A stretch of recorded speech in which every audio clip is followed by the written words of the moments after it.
አሰላሙ አለይኩም ወራህመቱላሂ ወበረካቱ። ሰላም እንዴት ናችሁ? ደህና ናችሁ ወይ? ከኔ ጋር አልሐምዱሊላህ ሰላም ነኝ። ባባ እንደምታዩት በሁሉም ነገር እየረዳችሁኝ እዚህ ደረጃ ደርሻለሁኝ። አሁንም ክትትል አለኝ፣ አሁንም ቀጠሮ አለኝ። መኪና ስለተዘጋጋ ነው ኢንሻአላህ ሄዳለሁኝ እና ይሄን ይመስላል። ብቻ አልሐምዱሊላህ ለረዳችሁ ሁሉ በጣም በጣም አርጌ አመሰግናለሁኝ።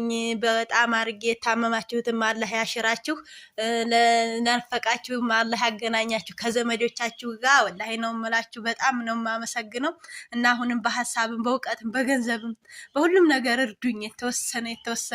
የተወሰነ እድሏን እየሞከርኩ ነው ልጨርሰው። ሕክምና ላይ ነው ያለሁት እና ላሳክም እርዱኝ እላችኋለሁ። በዛ ላይ ዳይፐሩ፣ በዛ ላይ ብቻ ብዙ ነገር ህክምና ላይ ስሄድ ብዙ ነገር ያስፈልጋል፣ ምግቡ፣ ሁሉ ነገር። ብቻ እኔ ብቻዬን ነኝ፣ ምንም ረዳት የለኝም። እናት አባት አልቀውብኛል፣ የለኝም።